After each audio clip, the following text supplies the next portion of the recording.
Hi guys, அனைவருக்கும் வணக்கம். நெட்ஃபிளிக்ஸ்ல இப்போ ஒரு படம் வெளியே இருக்கு, ஆஃபீஸ் ரொமான்ஸ். அடல்ட் காமெடி நிறைஞ்ச ரொமான்ஸ் டிராமா. ஆக்சுவலி அதுல என்னோட ஃபேவரட் ஜெனிஃபர் லோபஸ் தான் லீட் ரோல் பண்ணிருக்கா. அவளுக்கு உண்மையாவே சொல்றாங்க வயசே ஆகல போங்க. The boy next doorல எப்படி இருந்தாலோ இப்பயும் அதே மாதிரி தான் செம்மையா இருக்கா. சரி, கடைக்கு போலாம். ஒரு கம்பெனியோட சிஇஓக்கும் கம்பெனில புதுசா வந்து ஜாயின் பண்ற லாயருக்கும் ஏற்படுற ஒரு ரிலேஷன்ஷிப் மையமா வச்சுதான் இந்த படத்தோட கதையே. நம்ம ஜெனிஃபர் லோபஸ் தான் கம்பெனியோட சிஇஓ. அவ ஒரு இண்டிபெண்டன்ட் உமன் அண்ட் பக்கா பிசினஸ் உமனும் கூட. அந்த கம்பெனில ஒரு வித்தியாசமான பாலிசி இருக்கு. அதாவது அங்க வேலை பார்க்குற யாருமே யாரு கூடயும் பர்சனல் ரிலேஷன்ஷிப்ல ஈடுபடக்கூடாது அப்படின்னு ஒரு ஸ்ட்ரிக்ட் ரூல்ஸ் அங்க இருக்கு. ஆனா நம்ம சிஇஓக்கும் புதுசா வந்த லாயருக்கும் வாட்டி பார்த்தோன்னே கும்னு பத்திக்குது. ஸோ அதுக்கப்புறம் அவங்க ரெண்டு பேருமே ஒரு சீக்ரெட் ரிலேஷன்ஷிப்ல பழகுறாங்க. ஸோ இவங்களோட இந்த சீக்ரெட் ரிலேஷன்ஷிப்னால என்னென்ன பிரச்சனைகளை இவங்க ஃபேஸ் பண்றாங்க, அங்க வேலை செய்யற அந்த கம்பெனியோட ரூல்ஸ் அவங்க மீறி இருக்காங்க. ஸோ அதனாலயும் என்னென்ன பிரச்சனைகள் அவங்களுக்கு வருது அப்படின்னு இந்த கதையை வந்து கொஞ்சம் சுவாரஸ்யமா நல்லா ஃபன்னா இந்த கதையை கொண்டு போயிருக்காங்க. இது ஒரு ஃபீல் குட் படம்னு சொல்லலாம், ஒரு டைம் பாஸ்க்கான படம்னு கூட சொல்லலாம். தமிழ் டப்ல இந்த படம் வந்து அவைலபிளா இருக்கு.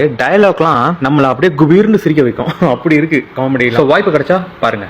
தேங்க்யூ.